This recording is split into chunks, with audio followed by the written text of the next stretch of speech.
We've missed you. Pour yourself a drink, pop some popcorn, throw those wings in the oven, grab any snack. It is time to catch up over pre-show cocktails, or tea, or water, or whatever. Before the curtain rises at our favorite place, the Stratford Festival. Let's gab about the shows of the 2021 season, the plays, and the cabarets. This is Showstarters with Alexis and Ijoma. Cheers!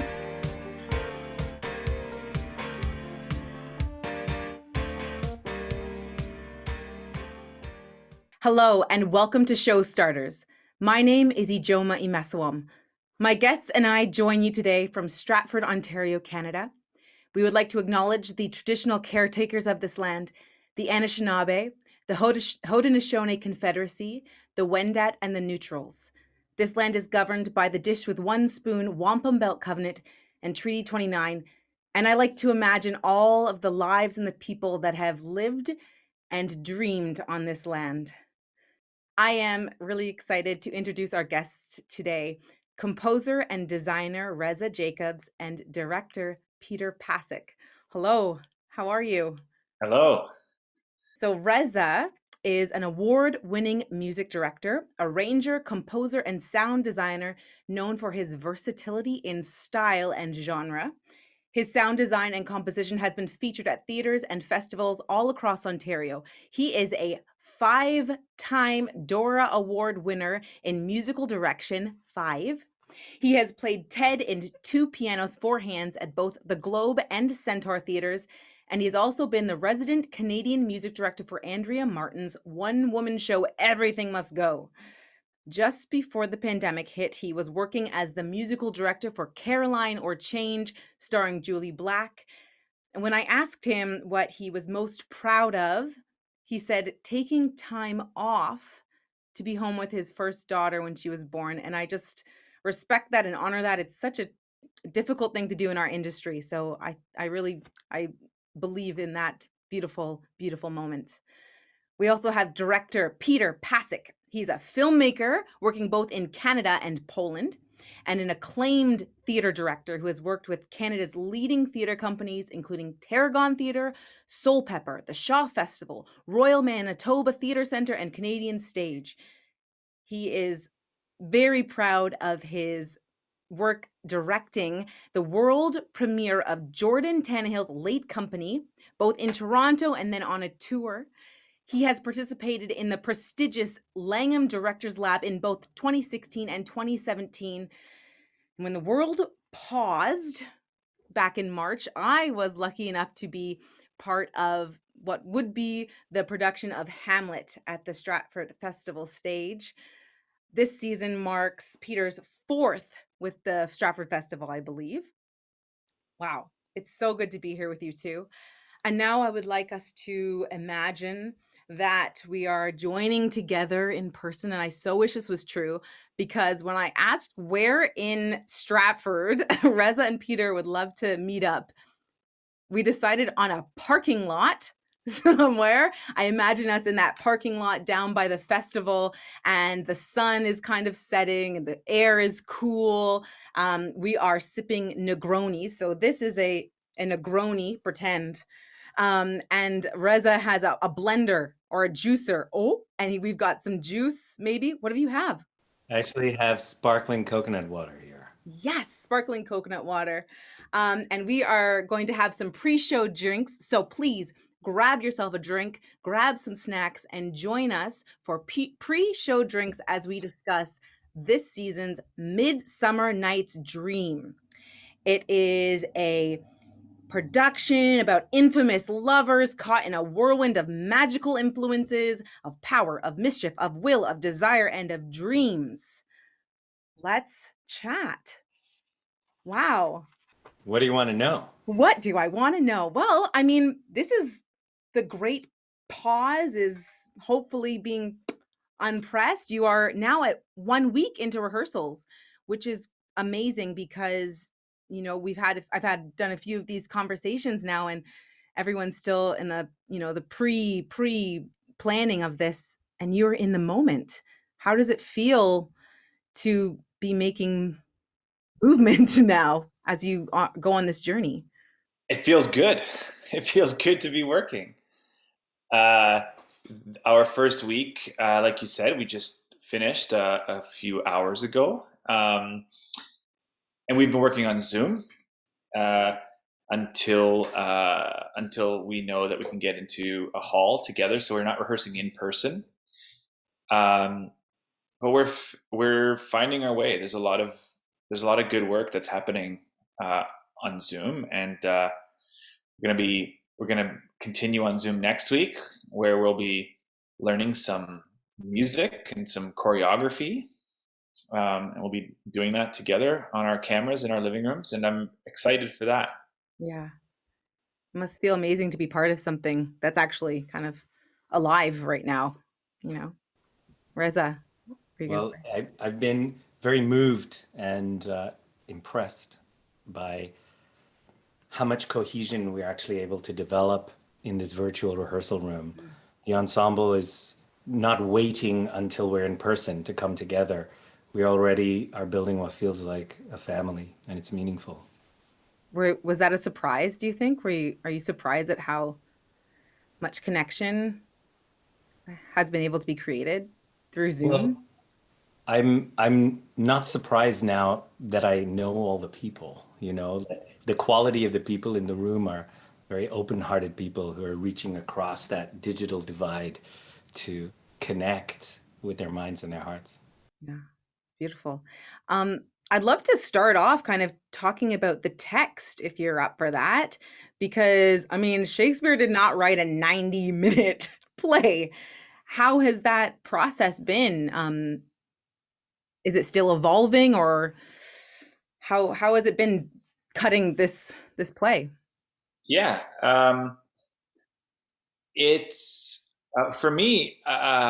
It's a process that I started many months ago, uh, and it's definitely a large part of the work that happens before rehearsal begins, so that that's not on the group to do, and it's an exercise in essentializing the action, um, and and of course there's something lost, uh, but on the other hand there's something gained too, because um, yes, it's a 90-minute version, and that's part of um, the COVID approach to producing theater here this year. One of the things that has made it possible, and um, yeah, there's new elements of the story. I mean, it really challenges you to, boil the story down to its most essential elements. Hmm. Another one of the challenges, is uh, the fact that we're working with 8 actors, Yeah. um, and so, and this is a play with 20 odd named characters, and so there is a lot of double and triple casting in the show, um, but we've also managed to work that into, like, to create that constraint into a virtue that will also hopefully shine new light on certain themes in the play. Yeah. That's- I confess that I begged for a copy of the script, and I really enjoyed it. I think that your cut is really exciting, and it's inspiring in its movement, and it really feels like really like that dreamscape. I love that feeling of things happening all of a sudden. And I mean, I felt amazing. I don't think I missed very much of the story. Well, thanks. I'm glad you were, thanks for saying that. I think that there's so much action in the play, but there's also beautiful poetry and musicality to the language, and that's something that you have to balance, or I thought was important to balance, because if you cut it down to just the action, then the meaningfulness of the play sort of goes out the window. So that was probably the challenging part. On the other hand, we're taking a kind of contemporary approach to the production, and I think that the essentializing of some of this text helps serve that. And as a contemporary audience member, I'm very used to a 90-minute story, because of cinema and all of that. So there's something for me accessible about that. I also love Peter's cut of the script. And when we first read it with stage management and some other people in the virtual room, everybody said after that they know that it's been cut down a lot, but that they didn't miss anything. And it's a testament to the muscularity of this cut. It's great the word that you use, that muscularity too, because I get that sense. And as much as, yes, there's poetry and there's beautiful language that is obviously going to be lost a little bit, your drive to find the essential and to promote and to highlight that essential story, I think you've done it really successfully. And I'm looking forward to seeing the production, and also, one day seeing a full version again. But this is a wonderful exploration, I think. Reza, I'd love to maybe talk a bit about music, because music is very prominent in Shakespeare's plays. A lot of his plays, he writes music into it. There's atmosphere, environment, songs within the plays. What are you able to tell us, without giving too much away, about the music for this production and your inspiration or influences as you composed the music? Well, you alluded to something earlier about the dreamscape and how in a dream, things can change in a moment. Mm-hmm. And so what I'm trying to capture in the score, as Peter has captured in the script, is that kind of vicious sometimes unexpected, sometimes, sudden changes, I'm using a bunch of different instruments. I'm using a synthesizer, an analog synthesizer. I'm using some strings. I'm using percussion. I'm using the sound of tools. I'm using, and we also have a lot of props that we have found to incorporate sort of Foley-inspired soundscape into. Can you just give a little description of what Foley sounds are for those of us watching that might not know what Foley sounds are? So Foley is the art of providing all the sound effects to a movie, because when they're filming a movie, they can usually only capture the dialogue. So all the sounds of footsteps and a match being lit, birds, whatever environmental things are added later. And they have a wide variety of ways of doing that, so we are experimenting with some of those ways to incorporate them into the both live and pre-recorded, potentially? Yes. I mean, that's one of the things we're going to figure out when we get into a room, because with 8 people playing all these different characters,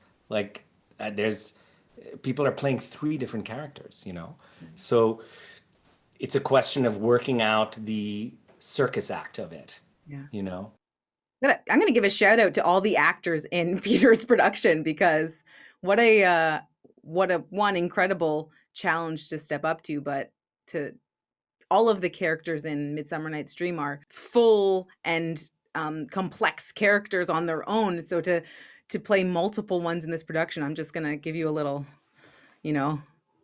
shout out, because I'm going, wow, that's a big feat during this time too, and exciting as well.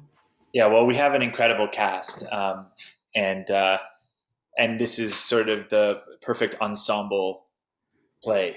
As you're sort of alluded to, that everybody carries an equal load.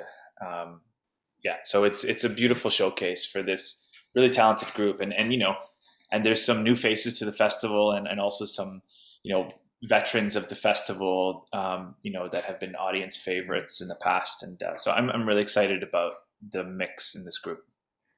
That's fantastic. We spoke a little bit before in a little prep for this talk about the inspiration behind this production, and you've hinted at a little bit, Reza, but it's, if I can say, like a little bit focusing on the dream aspect of Midsummer Night's Dream. What can you tell us about the dream world in this production of Midsummer Night's Dream? We kind of talked about lucid dreams and nightmares, which I think, that there is a really kind of bad dream aspect, at least I see from this story. It's a bit, not always the mischievous is what I kind of said before. What can you tell us about your dream inspiration? In thinking about this play and in its and a contemporary context, I was really interested in the dream element. The thing about the dream. In the title, and the story basically is about a group of people, high class, low class, folks that all sort of converge on the same night in a forest, encounter a group of fairies and, all come out, emerge the next morning from the forest forever changed, and so, we're treating the night, the forest, as a dreamscape, as the action that happens in the minds of the characters, and that's how some of the doubling works. That you see these waking characters, and then they become a different side of themselves as different characters in the dream. I was really interested in this sort of inspiration of surrealism, and and the way that dream logic works, and like Reza was talking about, how dreams can sort of change on a dime. That you can be flying in your dream, having an adventurous, beautiful flying dream one moment, and the next moment you're falling, and you wake up in a terrible fright.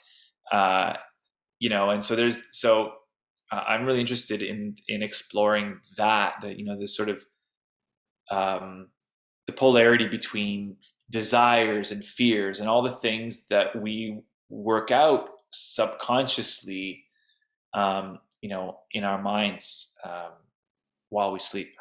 In some ways, it sounds like you are describing what we've all been through with the pandemic over the last year and a half, where we've been wrestling with these polarities in our subconscious and also in our conscious, wondering when we will come out of this forest of what seems like a dream. Because I don't know about you folks, but for me, time has been really movable over and flexible over the last year and a half.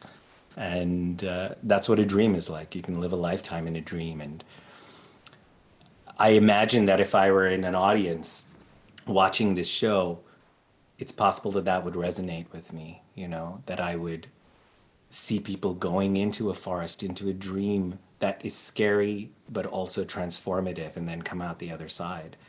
And so I find myself asking, how have we transformed as we now begin to emerge from this forest? Yeah, and I'll add too that this element of dream, I think it's affecting design decisions, and it's a stylistic kind of approach to the story. But the dream is under the umbrella of a larger theme that we're exploring, and with the play, which is the power of the imagination. The human imagination manifests in various ways, through art, through play, through love, and in dreams. And all of those elements are, critical plot, points in this play. So I think that the whole play is a celebration of imagination, and at this time in particular, with this return to theater, I myself have a great appetite to have my imagination engaged in that way, because I've watched a lot of Netflix. You know, I've got my fill of that. I do know. Yeah, I think many of us can talk about our fill of Netflix. I love what you're talking about this overarching theme of imagination, and that it can be both positive and negative things that can inspire us, or even just seeing something in another person. I mean, this is a play, so we're all living and watching these characters navigate the world in which they're in, the world in which they find themselves in, and the inspiration that can take us to our own lives, and it's a different type than Netflix. There's a lot of COVID kind of protocols and restrictions. Um, it really evokes the imagination of the audience member to imagine where they are, and that happens, when we're in a big theater, in the festival theater, and you're inside and you don't have the sky, you don't have that. But this production is not in those circumstances. So what about all these protocols and these challenges have kind of excited you? Has there been any discoveries or inspirations that have come from these confined areas of the show? So much, and yes, of course, I understand what you mean by COVID restrictions, and but on the other hand, there was a question as to whether there would be any kind of theater happening at all at this time. And so, in a way, these are the COVID possibilities. There's been some very clever planning, and thoughtful management of the situation to create circumstances that will keep audiences safe. And contact minimal and all of that. And so it's happening under a tent, outdoors. It's 90 minutes without an intermission, so that to promote contactlessness, in and out kind of thing. And I mean, what I've said in rehearsal and what I think is that it's a once in a lifetime adventure. Yeah. I'll definitely be telling the story of this one for a long time, and anybody who is able to come, I imagine it'll be a very unique experience. For sure. And we get to go back to pay homage to the origins of the festival theater. Like we're doing Shakespeare underneath a tent, that has just been put up just for this. I know I saw some photos on social media of the workers pulling the tent up, and I thought, wow, this is history, it's gonna be like the original tent going up and the people pulling, that's a statue that's right by the festival grounds. But now again, this is another tent, this is another return to that origin. This production, I know, is already inspiring and firing up my imagination and sparking a lot of hope and joy in me. What do you hope your audiences will be sparked by, or what do you hope your production will spark in the audiences that see this production? I hope that what they take from the play, what they experience when they come and watch it, is joy. It's been a long time since we were able to all be in a theater together. And the experience of being in a theater as opposed to being in front of a screen is so completely different in the anatomy, Your heart and your breath, your mind actually gets synchronized and starts to beat in rhythm with the other people in the space. And that is where transformation can happen, is when we feel together. And so I hope that people leave with that experience. I hope that this production of Midsummer Night's Dream brings a new perspective on the play for the audience. It's a play that we're so familiar with in some ways that so many folks are familiar with, and I hope that the way that we're approaching it shines new light on it in surprising ways. And and there's also some elements which I won't give away at this time, but I can also promise a unique window into some of the what usually happens backstage at a theater. Some of those there will be a unique opportunity to see some of the inner workings of theater making that's cooked into this production. But that's all I can say right now. No, I love that. I just want to lift up some of the things you said, which was just share in a moment and to surprise them, the viewers, the audience members. And Reza, you mentioned, that they're all going to be, theater is about coming together. And when you come together and you're in the theater, there is a palpable synchronization of breath that happens, which is one of my favorite experiences of theater. And I offer that whether you're viewing this production live and in person and going on that journey and breathing together, you'll also be journeying with everyone in breath as you view this virtually at home. And that it made me think of breathing and how you synchronize your breath when you sleep. And so that everyone who watches this production will not only be viewing it and breathing together, but essentially dreaming together as we all go on this journey. And I just was like, oh, that's really beautiful. And so everyone will be dreaming and sharing this new perspective on Midsummer Night's Dream that is very special to everyone and the director. And I think that that's so beautiful.